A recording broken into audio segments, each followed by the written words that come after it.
check. Mic check. 1, 2, 3. 1, 2, 3. Hey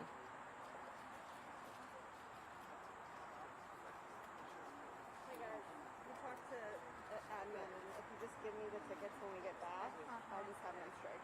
Okay. Thank you. Yeah, no problem.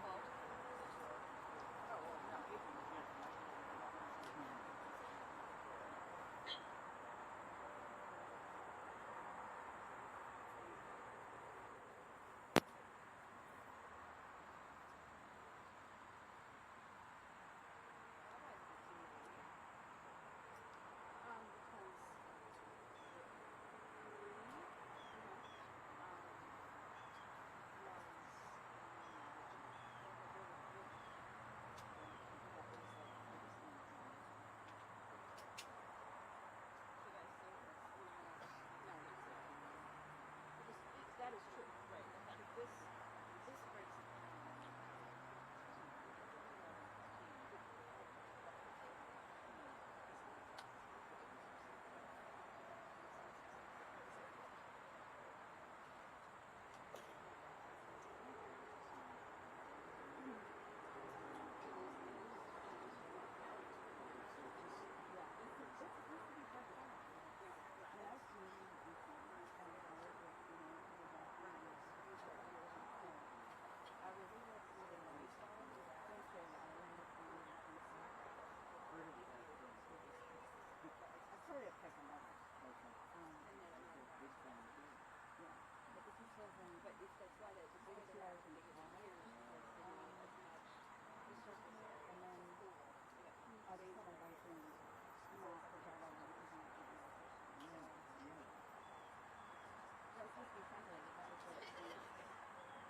I'm quietly understanding. I feel like the ankle's not what again. I did enough to that. I'm not getting maybe the top of the truck. So like when you hear Tivas, I think I'll go cold. Is the neck thing out? That's an argument.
When's your next vacation?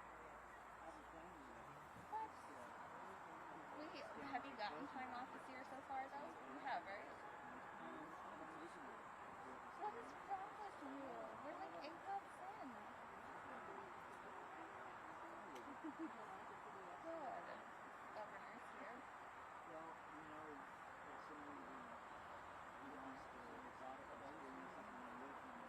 I have not. I was Idaho Falls. It's very different, and I ended up going to Yellowstone. Yeah, that was in June. And then when I graduated, I went to California. That was in May. So.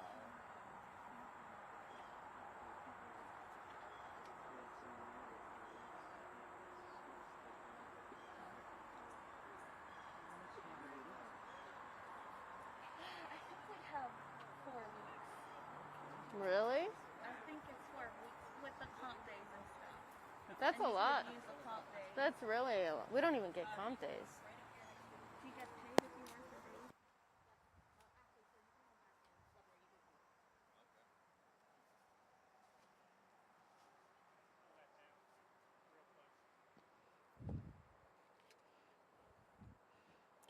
Ready? Okay. Good afternoon. Thank you all so much for joining us to celebrate this important milestone. Without further ado, I would like to introduce our governor, Larry Hogan. Actually, you said you stole my remarks. Oh, sorry about that. She almost walked off with my notes, and I would have had to really wing it. Thank you, Shayna, very much. It's great to be here. First of all, I want to start by congratulating County Executive Calvin Ball. Thank you so much for including me. I want to thank all of the local leaders and the members of the General Assembly and everyone who has been involved in this very exciting achievement for Ellicott City, for Howard County, and for the state of Maryland.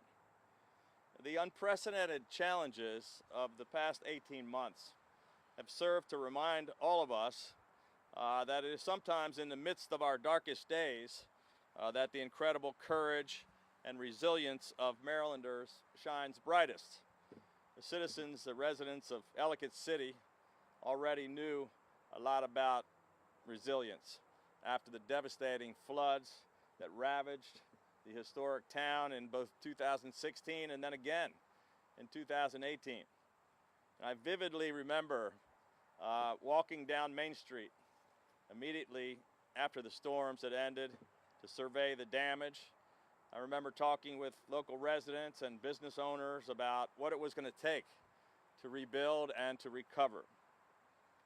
To prevent that kind of devastation from happening again, together with our partners here in Howard County, the state of Maryland committed more than $16 million that we provided for Howard County to assist in flood mitigation and resiliency efforts. And we provided funding for an Ellicott City public alert system.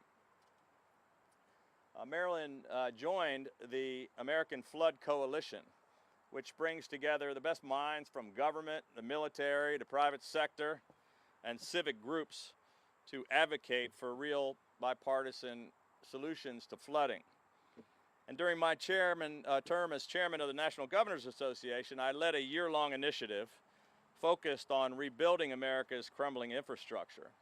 One of the core pillars of that initiative was finding ways to strengthen the physical resiliency of our infrastructure to withstand the effects of weather and climate-related impacts, including flooding.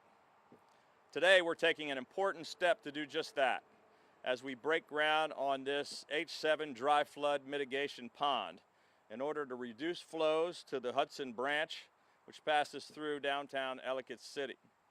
This project, which is part of Howard County's comprehensive, safe and sound plan for Ellicott City, is a shining example of Marylanders working together to protect our communities and our local economies and in order to save lives. And our administration is proud to partner with Howard County. We're proud to have strongly supported these efforts literally since day one. Earlier this summer, my partner in government, who's from right here in Howard County, Lieutenant Governor Rutherford, represented me at the Board of Public Works, where we approved a $2.4 million grant to help fund the construction of this stormwater detention basin. This funding comes from the State Flood Mitigation Grant Program that our administration re-energized, revitalized, and championed specifically so that we could help communities like Ellicott City with the impact of climate change. It is more important than ever, that we support smart waterway infrastructure improvements and projects just like this to protect our local towns and communities. So I'm proud that this important project is a reflection of our ongoing commitment to climate resiliency, infrastructure investment, and bipartisan common sense partnerships and solutions. This is truly just one more way that together we're changing Maryland for the better, and I want to congratulate every single person who has been involved in making this possible. Thank you very much for having me.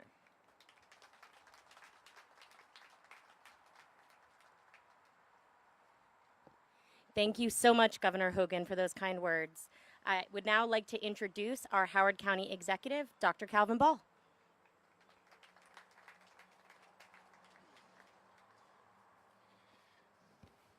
Good afternoon, everyone, and thank you again for joining me in Ellicott City to celebrate this exciting milestone. I'd especially like to thank Governor Hogan for joining us today and for his partnership in keeping Ellicott City safe and sound. Within the first 30 days of becoming county executive, Governor Hogan offered me some time, and we sat down and talked about a myriad of issues. And at the top of that was Ellicott City. And the governor and the state's partnership has never wavered. Our goal since adopting Ellicott City's Safe and Sound Plan is to keep our residents safe, reduce the amount of floodwater in historic Ellicott City, and preserve the historic nature of our town. Today, thanks to many of our partners, we're pleased to celebrate this groundbreaking of the H7 dry flood mitigation pond, which is already under construction behind me. The H7 pond is the first of many retention conveyance projects we will construct to mitigate flooding under our EC Safe and Sound Plan. The retention projects are designed to hold water away from historic Ellicott City and release it slowly once the danger has passed. The conveyance projects are designed to ensure water that is not retained is conveyed to the river as safely as possible. We anticipate construction being complete within 18 months, weather permitting. Once complete, it will provide approximately 13 acre-feet of storage, which is about the same as 10 football fields, each covered with 1 foot of water. This pond will reduce the amount of water that runs off the site by more than 30% in a 100-year storm, keeping more water from flowing to historic Ellicott City during a severe weather event. The design and permitting of this project was a true partnership between Howard County and the state of Maryland. In fact, the state actually owns the land that we're sitting on right now. And we're so grateful to Governor Hogan and the State Highway Administrator Tim Smith for working with us to use this land for this important flood mitigation project. I'd also like to personally thank Senator Katie Fry Hester, Delegate Courtney Watson, Senator Guy Gazzoni, and the entire Howard County State Delegation for advocating every year for funding for this and many of our other safe and sound projects. They have been fierce and strong advocates at the state side for Ellicott City. To date, we've received between $16 and $20 million from the state for Ellicott City projects, including more than $2.4 million for the H7 pond.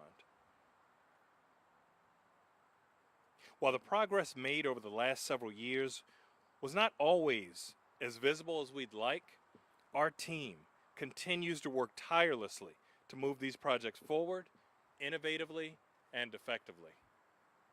Today, the behind-the-scenes work has finally led to where we are today, breaking ground on the first of several upcoming flood mitigation projects.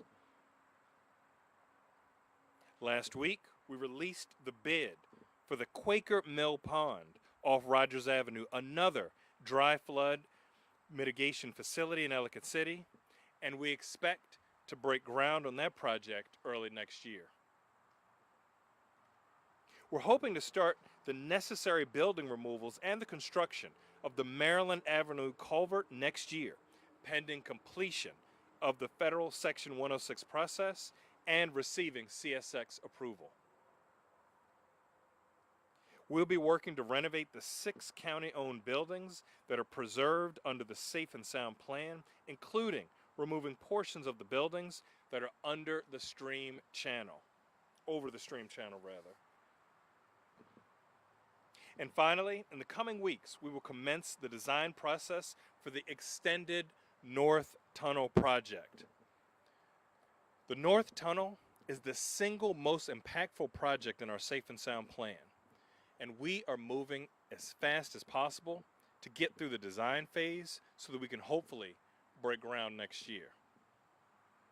I'm excited about the progress that we've already made and look forward to celebrating many more groundbreakings in the months to come. As always, we will continue to work closely with our community, our partners across government, and our residents and businesses to make sure that Ellicott City stays safe and sound for years to come. Thank you.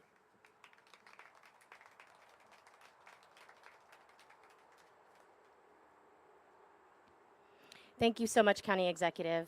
Now we're going to hear from some of our partners in the state legislature, but first I would like to acknowledge all of the electeds and dignitaries who are able to join us today. Senator Katie Fry Hester, Delegate Courtney Watson, Delegate Mark Chang, County Council Chair Liz Walsh, Secretary Ben Grumbles from the Maryland Department of the Environment, Chris Pineda from the Ellicott City Partnership, and Bill McGrew, who is the owner of HTI Contractors, who are the ones building the pond. Now I would like to introduce Senator Katie Fry Hester.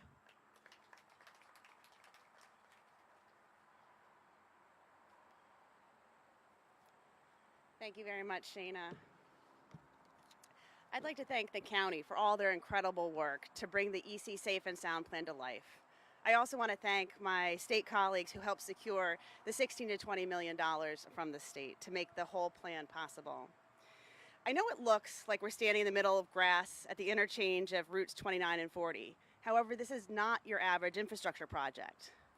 After the 2018 flood, our community came together to donate food and supplies for those who were impacted. I met neighbors, restaurant owners, university professors, and other engineers mucking out the basements of antique stores, and much more. Over the past year and a half, our incredible business owners have pivoted their operations to keep their customers and employees safe from the pandemic. So this is a uniquely resilient town, full of resilient people, and together we are EC strong. That said, the flooding here in Ellicott City highlights a problem that is not unique in Maryland. As a coastal state on the Chesapeake Bay and its countless tributaries, flooding impacts every single jurisdiction in the state. But fixing these issues requires large-scale infrastructure projects and significant investment, which leaves the counties and municipalities like us dependent on pulling funding from the state and federal level. Luckily, Delegate Watson and myself have found ways to leverage multiple sources of funding. I wanted to talk briefly about Senate Bill 901, the Resilient Maryland Revolving Loan Fund, in the Maryland Emergency Management Agency. It will provide low or no interest loans to counties, municipalities, and nonprofits for local resilience projects to mitigate all hazards, including natural disasters. Working with my state partners, we put $25 million of capital funding into this fund this year. And as soon as the funding becomes available at the federal level, MEMA will be able to capitalize up to $225 million of federal funds through the STORM Act. Then, utilizing these funds from the revolving loan fund, local governments, such as our own, can pull up to $750 million more of federal grants through BRIC, the Building Resilient Infrastructure and Communities grants at the federal level. I want to emphasize this again. With this legislation, we will be able to get 40 times the investment return on state funding for local government projects. So what this means for communities and for the Ellicott City Safe and Sound Plan is that once established, we could take out a no-interest loan through the revolving loan fund, use it as collateral. For example, if we took out a $10 million loan, we could use it as collateral for a $30 million BRIC grant, and then complete a $40 million project for the EC Safe and Sound project with only a small, low-interest loan to repay to the state. And every jurisdiction across the state of Maryland will be able to do the same thing. Next year, we will celebrate Ellicott City's 250th birthday. This town, this city, is the birthplace of many firsts. We had the first railroad, the first national road, the first state park, Patapsco, and soon we will be one of the first mill towns to ever rebuild itself into a model for climate resilience. This 13-acre pond we're standing next to is the beginning of our next 250 years. And because we have members of the press today, I just have to say it. If you're at home watching this, come visit Ellicott City. Join us for Thursday open mic, courtyard concerts, second Saturday kids fun, the Mount Misery ghost tour, outdoor summer movies, comedy in the courtyard, girls' night out for shopping, and of course, many, many great restaurants. There truly is something here for everyone. Come visit, and you'll just never want to leave. And with that, I'll hand it back to Sheena. Thank you.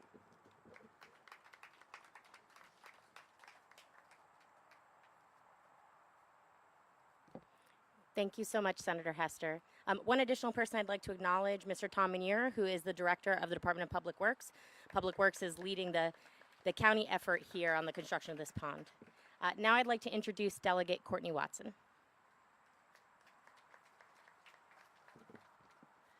Good afternoon, everyone. I want to thank County Executive Calvin Ball and his administration, and Governor Hogan and his administration for your commitment to historic Ellicott City. And I agree with everything that has been said today. I especially want to highlight the remarks that Senator Hester just made, because what turned out to be a terrible tragedy for our town in Ellicott City led to a solution created by essentially Senator Hester and several people working with her to help towns across the state to find money to pay for infrastructure projects that counties can't afford to pay for and that the state certainly can't afford to pay for by leveraging state bond money to bring federal dollars to our towns. So while we have a problem, we are not only solving our problem, but we're helping other jurisdictions solve theirs in future years. The catalyst for this progress that I'm talking about today is teamwork. And the way that the community supports the town, the way the governor allocated funds in his last two budgets specifically for Ellicott City, the way the county executive has worked with us to figure out a funding strategy, and the way the state legislature, and I want to especially thank Mark Chang, Delegate Mark Chang, who's the vice chair of the Appropriations Committee in the House, who's here with us today. The way the state legislature supported several bills to help with climate change related flooding impacts. We owe a huge debt of gratitude to Speaker Adrian Jones, who walked Ellicott City with me 2 summers ago to look at the amount of damage that had occurred and what it would take to fix it. She understood the challenge of funding a $140 million flood management infrastructure project. And in both the 2020 session and in this past session, she worked with President Bill Ferguson and the chairs of both budget committees to find additional funds for the project. In total, she and President Ferguson moved about $15 million over 2.5 years to the Ellicott City Safe and Sound program, which is part of the $16 to $20 million you've heard the governor and Senator Hester and the county executive talk about. Bottom line is we simply could not be here today without the teamwork of each person I've mentioned and many more. There's no substitute for that, and we have far longer odds of success without that teamwork. So again, thank you, County Executive, Mr. Governor, and Senator Hester for being really the best team members that we could ask for as a community. And especially, I want to thank the community of Howard County that has supported Ellicott City through these last 2 floods and will continue to support it in the future. Thank you.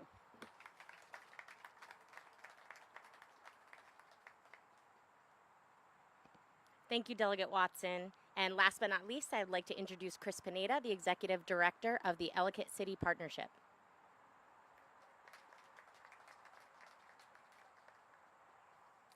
Thank you, Shayna. Good afternoon. My name is Chris Pineda. I am the Executive Director for the Ellicott City Partnership, the representing and managing entity for Ellicott City Historic District. I'm honored to be here today along our elected and stakeholders as we break ground to a much needed project. There is no hiding the challenges that Main Street has faced, and our community at large has been resilient time and time and again throughout these difficulties. We have lost businesses and, most importantly, people. We are thankful to the county executive and the leadership team, our electeds within the General Assembly and the legislature, for continuing to keep the best interests of our town in mind and funding these mitigation plans. The H7 pond will not only help retain water, but will be the factor to saving Main Street. As Senator Freihester said, please visit us on Main Street because you are the impact in our community. Thank you.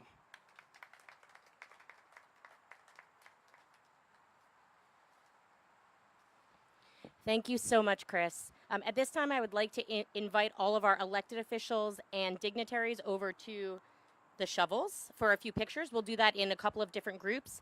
Afterward, the governor and the county executive will have a press gaggle over here in this general area where these small trees are. And that concludes our program. Thank you so much.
I'm taking this out.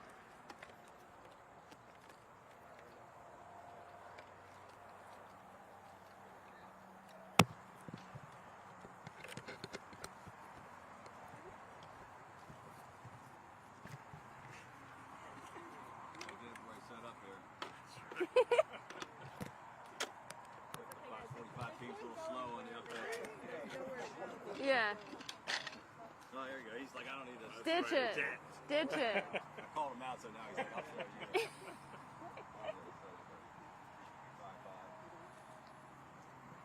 All right. Alrighty. Everybody ready? Go for it. Can we start with Afghanistan? You just made an announcement. You're accepting some refugees. Tell us about that. Well, look, it's just heartbreaking to watch the scenes in Kabul with the people trying to escape, desperately trying to escape from the Taliban.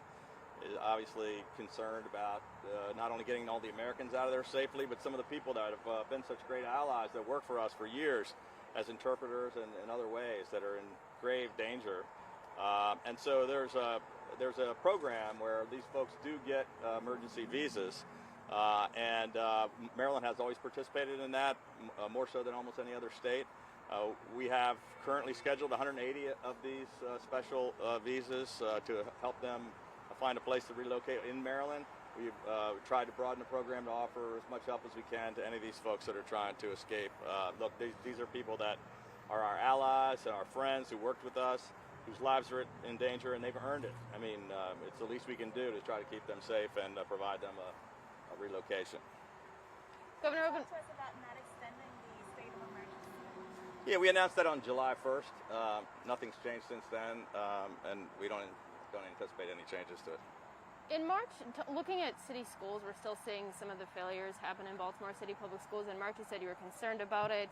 Has anything changed, and do you anticipate making any sort of calls or working with the city schools about seeing things improve when it comes to student performance? We know it's not just a COVID issue, it's been happening for years. Would the state step in and do anything about that? Well, the state's been trying to step in and do something about it for a long time. We've been talking about it for 7 years. We've been trying to get our legislative friends to help us take some action, and the State Board of Ed is taking action. We also were successful in getting the legislature to pass a new state IG, who I believe is investigating some of the issues and problems in Baltimore City currently. You know, the way it has worked is they're completely autonomous. They get a lot of money from the state, but we can't have any say in the performance that they're involved in or what they get done. So, you know, it's the city school system is trying their best. They've got some very good schools in Baltimore City. We also got some places where we're failing the kids. The adults are failing the kids by not making some improvements. We've been working on persistently failing schools. We're going to continue to do so, and you know, we can't have a takeover of the city schools, but we've provided all the funding, and we've provided all the trying to get them to be more accountable and trying them to fix these problems that have been going on for a long time. Should the state CEO law gives step you the down? authority to require vaccinations. What would trigger such a move? Yeah, I don't anticipate that happening. It doesn't really give me that power unless we're in a state of emergency, which we're not. But at this point, we're, I think, the third or fourth highest vaccinated state in the country, which is why our health metrics are also the best in the nation. Our hospitalizations, our deaths, our case rates, our transmission rate, everything is among the best by far in the country. And so while we're very cautiously watching the Delta variant, there's no reason for us to take any additional steps. We're at 80% vaccinations of everybody over 18. You know, just under 80%, 79 point something. We're going to hit that very soon. Some states are at 30. You know, we have almost 94% of our older folks, 65 and older, that have already been vaccinated. That's among the best in the country. They're the ones that were getting the sickest. So, you know, we've been leading the nation throughout the whole crisis for 18 months. We're going to continue to do so, and our decisions so far have worked very well. Any questions on Ellicott City, the 8-7 pun, Yes, anything we just did here? I will be asking about that, but Governor Sorry, I'm not. I didn't write the question. I wanted for you to expand on the state of emergency, though. Your office has said you guys are still able to respond even with the Delta variant. Can you elaborate Well, on the that? state health department has powers existing all the time. They are able to take a number of steps, so are other departments, but the state emergency that we had for 18 months is no longer necessary. Last off-topic Does that question, include please. expanding the eviction moratorium? I know that the federal one is in place. Yeah, we're not going to do that. We're not taking any action on that. We have been providing more assistance for rental assistance than any other state in the country for longer, for 17 months. We started it 5 months before the federal government program started. Right now, we have a huge amount of money that we've given out to the counties that they haven't dispersed to people to provide the help. Why is that? But we also have far fewer evictions, and the moratorium did end on foreclosure. So people that own a home are going to lose their home if they don't start getting the rent. And we provided the money already to pay the rents. Why do you think Has the state counties been aren't? able to pinpoint why the money is coming out so slow? We're talking with some of our local leaders. Some are doing better than others, and I think we'll be talking about that further as we meet with all the county leaders this week at Makeup. I want to talk about the funding for this. Please. $140 million you said last summer could be the ultimate plan for all of the projects. Where do we stand right now, and where are you getting the funding from? So we had upwards of $140 million for the Ellicott City Safe and Sound Plan. We've already allocated as a county nearly $60 million, and we've been invited to apply for a WIFIA loan, which could be up to $75 million. So we are moving in the right direction, along with our state partners who have provided between 16 and 20 million, and we're going to keep on working on these projects. But we'll also continue to evaluate, and if there are more efficient, effective ways of getting things done and keeping Ellicott City safe and sound, we'll find those. And I want to comment on this, what Senator Hester made. They did a wonderful job, and with the program that they were talking about earlier, she pointed out very smartly that we're relying on this federal infrastructure bill passing in order to have access to even more funding. You know, we were involved in putting this whole thing together to reach the compromise. We were thrilled that we got Democrats and Republicans in the Senate to pass it. Right now, we got to get the Speaker to move the bill in the House and get it passed so we can actually get access to this money. You mentioned the ponds. You said this is first of many. Last year, you also talked about the tunnels. Can you give us a quick timeline of what's going to happen and when we'll see it? So we have the extended North Tunnel. We actually just released the bid for that. So our hope is that next year we'll see some significant progress, and that is going to be one of the single most important projects when it comes to ensuring that we have the infrastructure for flood mitigation. And this is pond number one. How many ponds? Well, this is the extended North Tunnel. The pond that we broke ground on today, we'll be breaking ground on more throughout next year. How many ponds? How many ponds do we A bunch. have? Yeah. There are 4, 5 ponds. There are 5 ponds that we'll be breaking ground on. You know, I want to talk to both of you about this. You walked down there in Ellicott City. You've seen some of the businesses leave. There's been devastation. Kind of bring us back to where we were and where you want to see us go. So yes, since 2016, we had that devastating flood. About 90% of the businesses came back leading up to the 2018 flood. And then after that, I think the county started looking at things a little bit differently. This is going to be an issue that we're going to be dealing with for quite some time. We're seeing the intensity and frequency of storms coming to not just Ellicott City, but throughout the state and the nation and the world. And so now we're looking at how to come up with 21st century ways to address flood mitigation. In that time period, actually many businesses have come back to Ellicott City, and we've had many new businesses investing in Ellicott City because they see the partnership and they see the progress.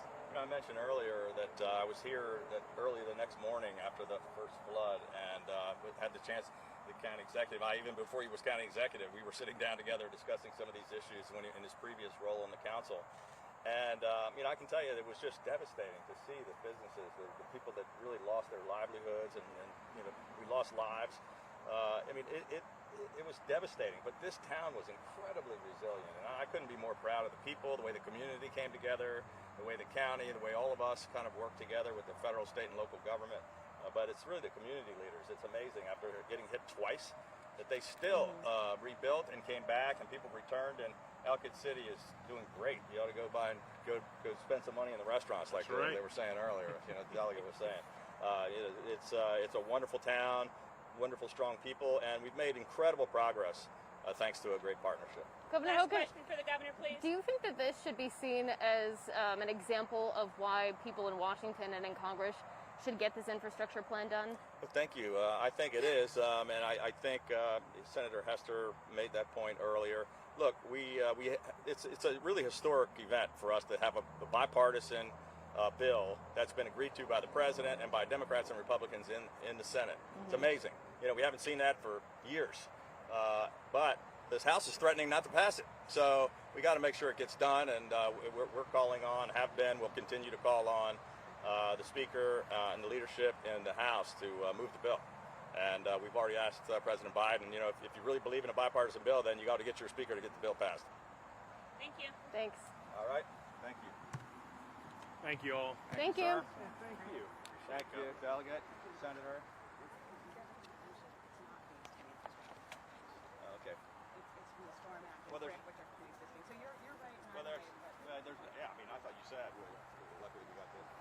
we don't have a lot of funding for infrastructure.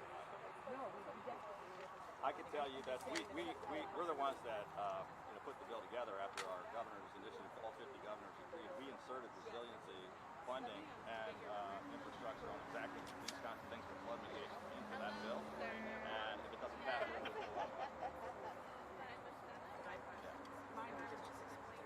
Yeah. Well, when you're talking about matching the dollars and $750 million, you got to have money for somewhere.